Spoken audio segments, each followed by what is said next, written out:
사랑하는 성도 여러분, 우리는 주님께 더 가까이 나아가는 건강한 런닝맨이 되기 위한 요소들을 함께 묵상하고 있습니다.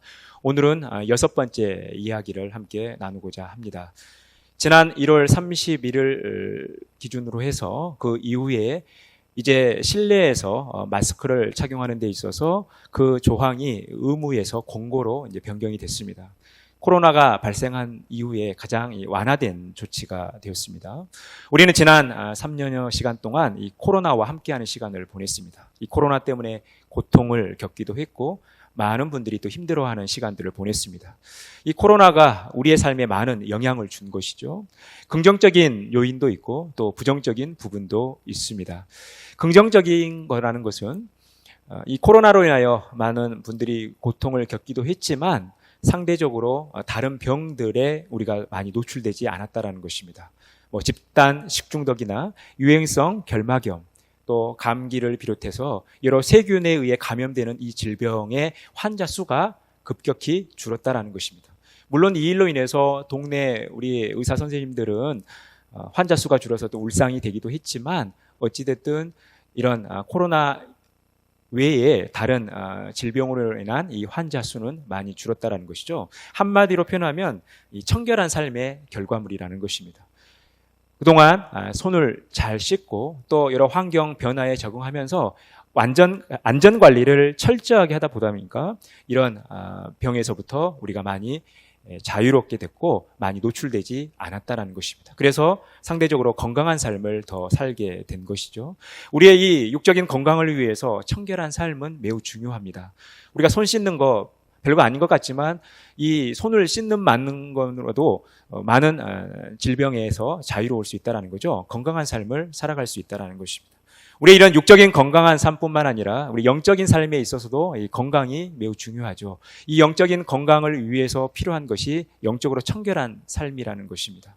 그래서 우리가 하나님 앞에 섰을 때 늘 청결한 삶을 살아가는 것이 매우 중요한 것이죠.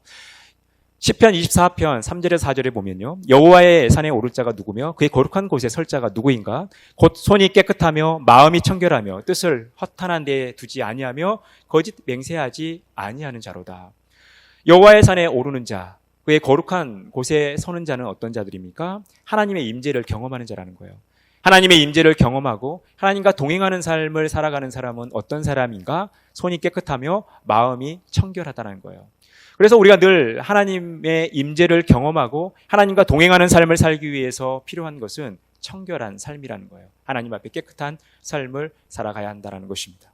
예수님께서도 산상보훈에서 팔복을 말씀하실 때 마태복음 5장 8절에서 이렇게 말씀하죠. 마음이 청결한 자는 복이 있나니 그들이 하나님을 볼 것이요.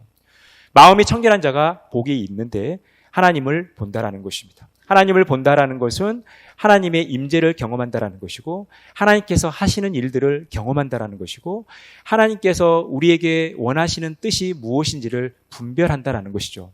우리가 하나님의 뜻을 행하고 하나님의 일을 분별하기 위해서 하나님과 더 가까운 삶을 살기 위해서 우리에게 필요한 것은 마음이 청결한 삶이라는 거예요.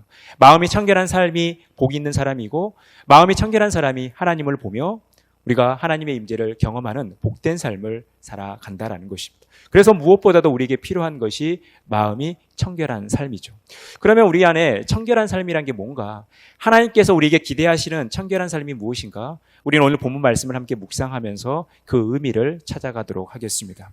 오늘 본문 말씀은 예수님께서 이제 예루살렘에 입성하셨습니다. 십자가에 달려 죽으시기 위해 예루살렘 성에 입성하셨어요.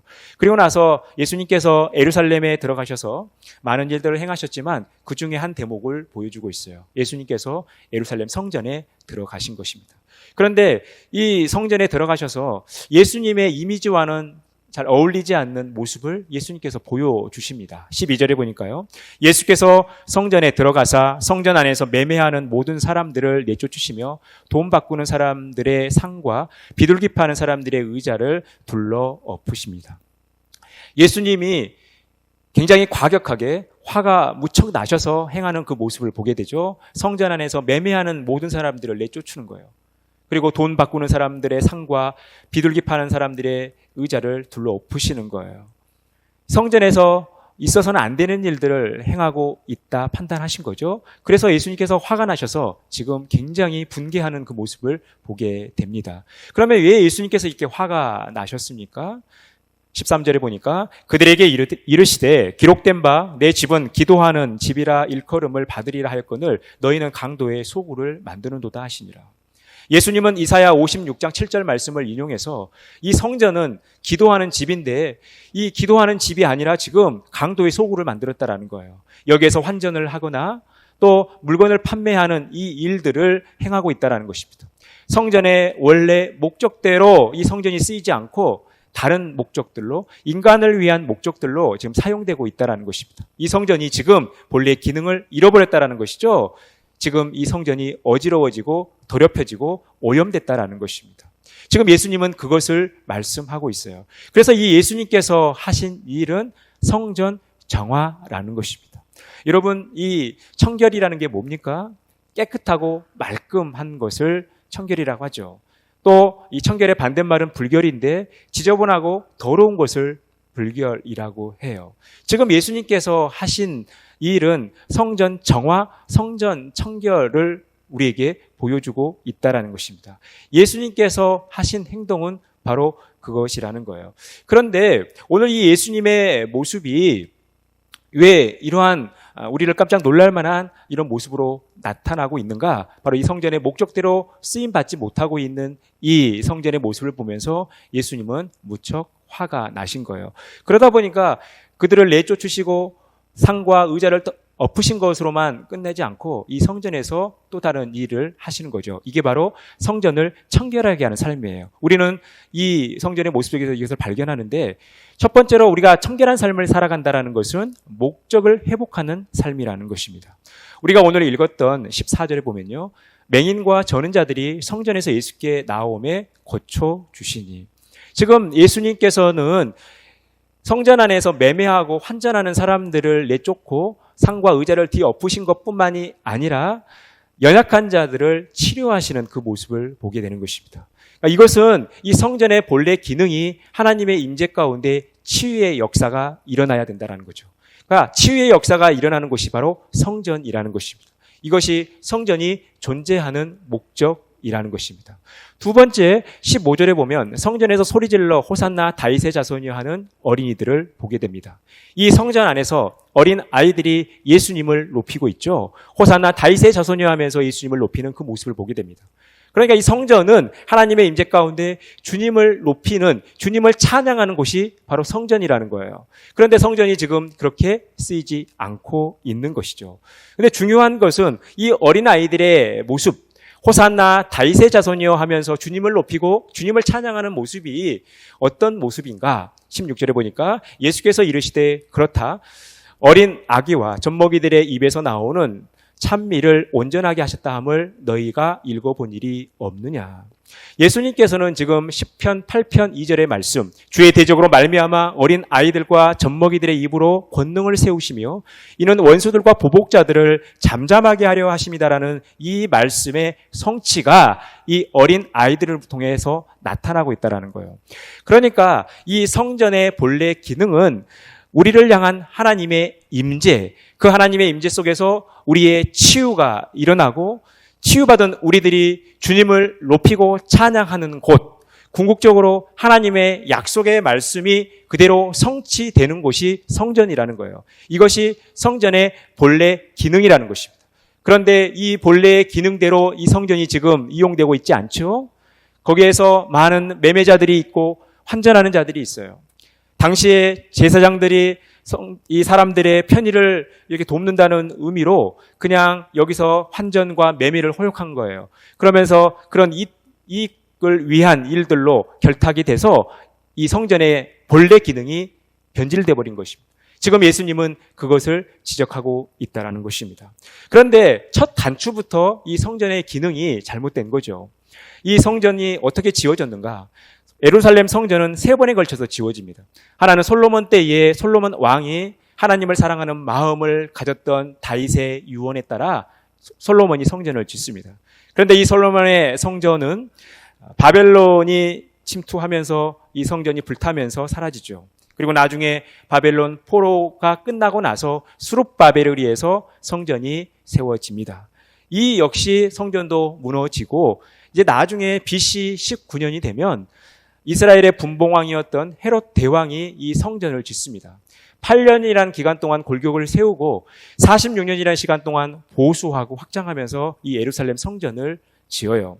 그러면 헤롯 대왕이 왜 예루살렘 성전을 지었는가?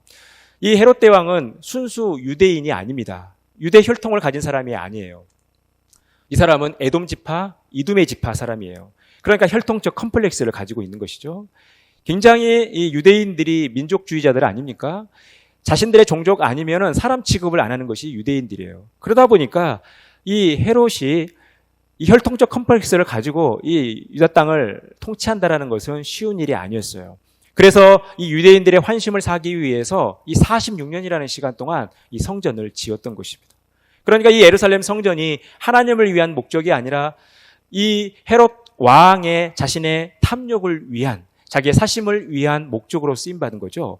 그러니까 그런 목적으로 인해서 지어졌기 때문에 이후에 제사장들과 많은 사람들이 이 성전에 다니면서 자신들의 탐욕을 위한 도구로 전락시켜버렸던 거예요. 지금 예수님은 그것을 지적하고 있는 것입니다. 그러니 성전을 정화한다라는 것은 원래 이 성전이 존재하는 목적대로 쓰임받도록 한다라는 것이죠.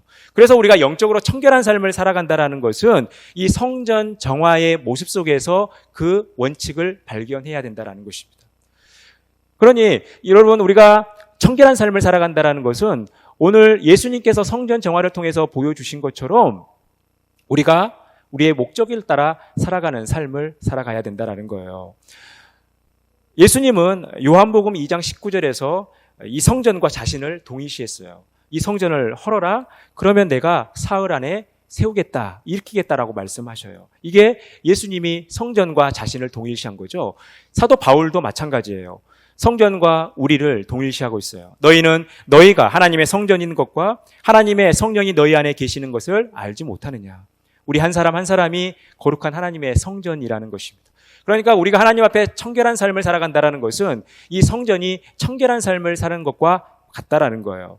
그래서 오늘 예수님께서 청결한 삶을 위해서 이 성전 정화를 했다라는 것은 결국 우리가 하나님의 거룩한 성전으로서 우리가 이 땅에 존재하는 목적대로 살아가는 것과 같다라는 것입니다.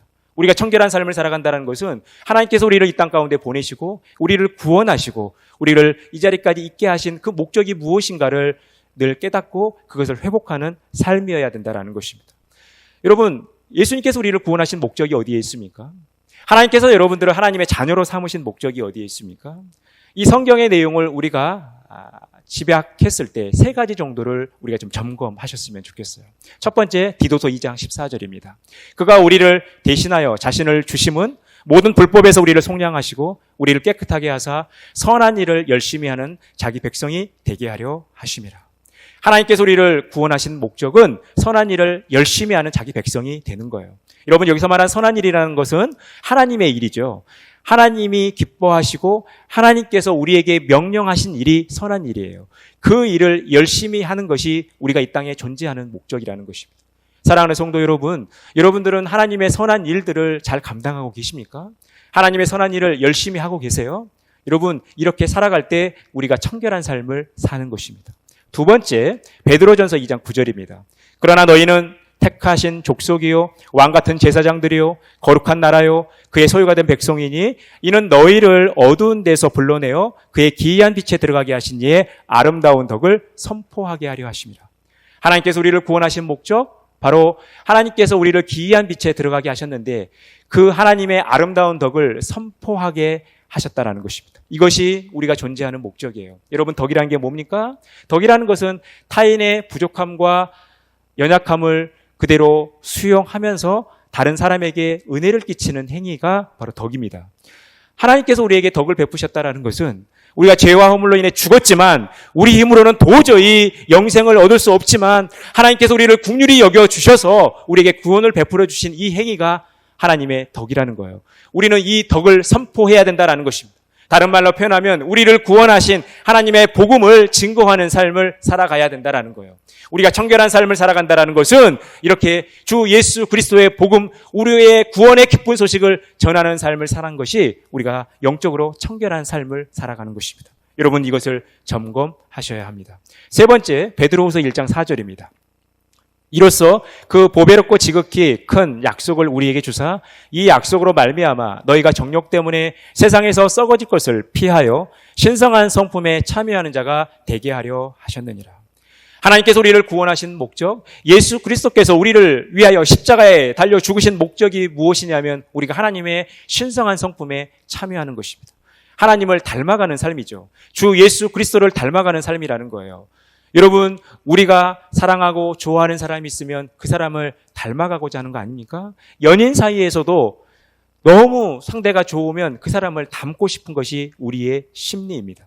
우리가 하나님을 사랑한다 이야기하고 하나님의 자녀라고 이야기하면서 우리가 하나님의 백성으로 하나님의 성품을 닮아가는 삶은 매우 중요한 것이죠. 그래서 우리가 신성한 성품에 참여하는 비결을 베드로 사도가 이어서 말씀하고 있는데 믿음의 덕을 더하고 덕의 지식의 절제를, 절제의 인내를, 인내의 경건을, 경건의 형제 우애에 사랑을 더하는 삶을 살아가야 된다는 거예요. 이 8가지 요소를 우리가 갖추어 갈 때 하나님의 신성한 성품에 참여하게 된다는 것입니다. 여러분들은 예수 믿고 나서 하나님을 섬기고 나서 이 하나님의 성품에 참여하는 이 하나님을 닮아가는 삶을 살아가고 계십니까? 여러분, 우리가 이것을 점검하셔야 된다는 거예요. 우리가 청결한 삶을 살아간다는 것은 우리가 이 땅에 존재하는 목적, 하나님께서 우리를 지으신 목적을 따라 살아가는 것, 이것을 회복하는 것이 바로 청결한 삶이라는 것입니다. 이 청결한 삶을 힘써 살아가시기를 간절히 바라겠습니다. 두 번째, 청결한 삶을 살아간다는 것은 죄의 요소와 분리되는 삶이라는 것입니다. 오늘 예수님께서는 17절에 이렇게 말씀하고 있습니다. 그들을 떠나 성 밖으로 베다니에 가서 거기서 유하시니라. 예수님은 성전에서 대제사장들 또 바리새인들 많은 유대인들과 열띤 논쟁을 펼칩니다. 그런데 예수님께서 아무리 진리의 말씀을 전하지만 그들은 예수님의 말씀을 들으려고 하지 않아요. 여러분, 우리가 사람 바꾸는 거 쉽지 않죠? 부부가 30년, 40년을 같이 살아도 배우자 바꿀 수 있습니까? 못 바꿔요. 사람 바뀌는 게 쉽지 않습니다. 그러니까 여러분 너무 실망하지 마세요. 예수님도 사람 함부로 못 바꾸셨어요. 바리새인들, 대제사장들 그들 바꾸지 않았죠. 예수님께서 하신 일은 그들로부터 분리된 것입니다. 그들에게는 하나님의 성전을 더럽히는 죄가 가득했던 거죠. 그래서 예수님께서 행하신 그 일들을 보면서 이상한 일을 행하고 있다 그들은 지적하고 있는 거예요. 여러분, 지금 예수님께서 그들을 떠났다는 것은 철저히 죄의 요소와 분리되고 있다는 것을 보여주고 있다는 것입니다. 여러분, 시편 1편 1절에 보면 복 있는 사람은 악인들의 꾀를 따르지 아니하는 거예요. 죄인들의 길에 서지 않는 것입니다. 오만한 자들의 자리에 앉지 않는 거예요. 여기서 말하는 복 있는 사람은 예수님께서 팔복에서도 말씀하는 것처럼 마음이 청결한 사람도 이 복 있는 사람인 거죠. 그러니 마음이 청결한 사람들은 악인들의 꾀를 따르지 않고 죄인들의 길에 서지 않고 오만한 자들의 자리에 앉지 않는 거예요. 우리가 복 있는 삶을 살기 위해서는 이 죄의 요소들과 철저히 단절해야 된다는 것입니다. 여러분, 악인과 함께하면서 죄인과 함께하면서 또 오만한 자들과 함께하면서 내가 멀쩡할 거라 생각하시면 안 돼요. 자기를 믿어서는 안 되는 것입니다. 여러분, 거짓말 많이 하는 사람과 어울리면 나도 어느 순간 거짓말쟁이가 돼 있어요. 남의 물건 훔치는 거 좋아하고 탐심이 가득한 사람과 같이 있으면 나도 어느 순간 도둑질하는 사람이 돼 있습니다. 늘 음란한 생각을 하고 음란한 말을 하는 사람들과 함께 있다 보면 나도 어느 순간 음란한 사람이 돼 있는 거예요. 여러분, 우리가 거룩한 삶을 살아간다, 우리가 청결한 삶을 살아간다는 것은 이 죄의 요소와 철저히 분리된 삶을 살아가야 된다는 거예요. 그래서 예수님께서도 끔찍한 말씀을 하시지 않습니까? 복음서에서 내 손과 발이 범죄하면 찍어버리라는 거예요. 한쪽 팔, 한쪽 다리로 천국에 들어가는 것이 온전한 몸으로 지옥불에 떨어지는 것보다 훨씬 낫다라는 것이죠. 심지어 눈도 범죄하면 빼버리라는 것입니다. 양 눈을 가지고 지옥불에 던져지는 것보다 한쪽 눈을 가지고 천국에 들어가는 것, 영생에 들어가는 것이 낫다라는 것입니다. 그만큼 우리가 이 죄와 분리되는 삶을 살아가야 된다는 거죠. 죄와 단절된 삶을 살아가야 한다는 것입니다. 그러니 우리 한 사람 한 사람이 죄와 단절된 요소를 죄의 요소들과 단절된 삶을 살아가는 것 중요하고, 이 교회의 공동체도 거룩한 공동체가 되기 위해서, 건강한 공동체가 되기 위해서 이 죄의 요소와 단절해야 된다는 거죠. 그래서 사도 바울이 고린도전서 5장 11절에서 13절에 이렇게 말씀합니다. 이제 내가 너희에게 쓴 것은 만일 어떤 형제라 일컫는 자가 음행하거나 탐욕을 부리거나 우상 숭배를 하거나 모욕하거나 술 취하거나 속여 빼앗거든 사귀지 말고 그런 자와는 함께 먹지도 말라 함이라. 여러분, 음행하는 일, 탐욕을 부리는 일, 우상 숭배하는 일, 모욕하는 일, 술 취하는 일, 빼앗는 일, 여러분, 교회 안에서 이런 일들이 일어난다라는 거예요. 이게 세상 사람들의 이야기가 아니라는 거예요. 교회 안에서 일어난 일이 있다라는 것입니다. 교회 안에도 이런 사람들이 존재한다라는 거예요. 그럴 때 어떻게 하라는 거예요? 사귀지 말고 그런 자와 함께 먹지도 말라라는 것입니다. 그래서 이렇게 말씀하죠. 밖에 있는 사람들을 판단하는 것이야 내가 무슨 상관이 있으리오마는 교회 안에 있는 사람들이야 너희가 판단하지 아니하랴. 밖에 있는 사람들은 하나님이 심판하시려니와 이 악한 사람은 너희 중에서 내쫓으라. 여러분, 교회 안에도 우상을 숭배하고 탐욕을 부리고 속이고 거짓을 행하고 모욕하고 당을 짓고 남을 힘들게 하는 일들이 교회 안에서도 일어난다라는 거예요. 그런 일들이 발생할 때 물론 권면하면 좋지만 잘 듣지 않아요. 우리가 교회 안에서 이단에 빠졌을 때 권면하지만 잘 듣지 않았을 때 어떻게 하라는 거예요? 이방인과 같이 취급하라는 것입니다. 우리는 철저히 죄의 요소와 분리돼야지 우리가 거룩한 삶, 청결한 삶을 살아가는 것입니다. 우리의 교회 공동체가 더 건강한 공동체, 거룩한 공동체가 되기 위해선 죄의 요소와 철저히 분리되는 삶을 살아가야 하는 것입니다. 사랑하는 성도 여러분, 우리는 늘 청결한 삶을 살아가야 됩니다. 청결한 삶을 살기 위해서 우리가 이 땅에 존재하는 그 목적을 따라 살아가야 된다는 것입니다. 그리고 죄의 요소와 반드시 단절되는 그런 복된 삶을 살아가야 하는 것입니다. 그럴 때 우리가 하나님 앞에 청결한 삶을 살아가는 거예요. 이 은혜가 저와 여러분 가운데 가득 넘치기를 간절히 바라겠습니다. 종로에 가면 세검정이라는 곳이 있습니다. 지금은 굉장히 규모가 작아졌지만 조선시대만 하더라도 굉장히 이 세검정이 규모가 컸습니다. 그러면 왜 세검정이 존재했는가? 이제 병사들이 이민족과 전쟁에 나가서 싸우죠. 칼과 창을 가지고 이제 전쟁터에서 사람을 죽이는 일을 합니다. 전쟁을 마치고 돌아오면 그 칼은 피가 묻어 있겠죠. 또 옷도 피가 묻어 있지 않겠어요. 이 병사들이 한양에 와서 이 임금을 아련하기에 앞서서 먼저 해야 되는 것은 이 세검정, 이 흐르는 물에서 칼을 씻는 일을 해야 된다는 거예요. 그래서 이 세검이라는 말이 검을 세탁한다, 검을 씻는다라는 말이죠. 그러니까 이 검을 씻으면서 그냥 단순히 검만 씻는 것이 아니죠. 이 전쟁 중에서 내 칼로 사람을 죽이는 거 여러분 쉽습니까?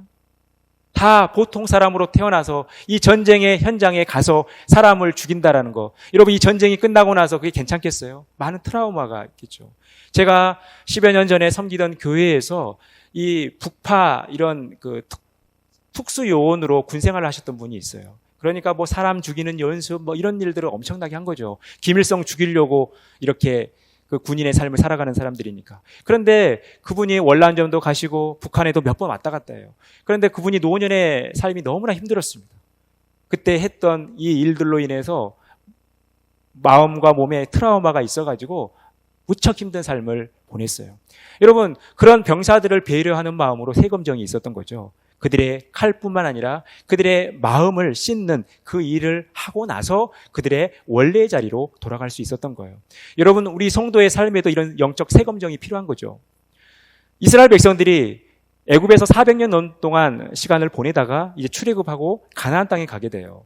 이 400년이라는 시간 동안 애굽에서 생활하면서 하나님의 백성이라는 정체성은 다 잃지는 않았지만 이방 종교, 문화, 풍습들을 다 배운 거 아니겠어요? 그러니까 그들이 온전한 하나님의 백성으로서 가나안 땅, 그 약속의 땅에 들어가기 위해서는 이런 세검정의 과정이 필요했다라는 거예요. 그들의 몸을 씻는 과정이 필요했다라는 거예요. 그래서 하나님께서 40년의 광야 생활을 허락하신 것입니다. 우리가 하나님께 더 가까이 나아가기 위해서, 우리가 하나님의 임재를 경험하기 위해서 우리에게 필요한 것은 바로 청결한 삶이라는 것입니다. 날마다 이 청결한 삶을 살아가시기를 바랍니다. 우리가 건강한 러닝맨이 되기 위해서 우리에게 필요한 것은 청결한 생활이라는 것입니다.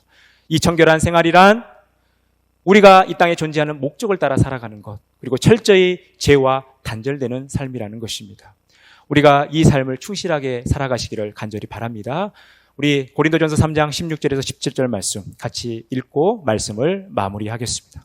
너희는 너희가 하나님의 성전인 것과 하나님의 성령이 너희 안에 계시는 것을 알지 못하느냐? 누구든지 하나님의 성전을 더럽히면 하나님이 그 사랑을 멸하시리라. 하나님의 성전은 거룩하니 너희도 그러하니라. 사랑하는 성도 여러분, 저와 여러분 한 분 한 분이 하나님의 성전이라는 사실을 잊어서는 안 됩니다. 저와 여러분 한 사람 한 사람이 하나님의 거룩한 성전, 죄는 멀리 해야 되고 늘 깨끗하고 청결한 삶을 살아야 한다는 사실을 반드시 기억하셔야 돼요. 우리가 늘 하나님 앞에 청결한 삶을 통해서 건강한 러닝이 되어 하나님께 더 가까이 나아가는 복된 삶 살아가시기를 간절히 축원합니다.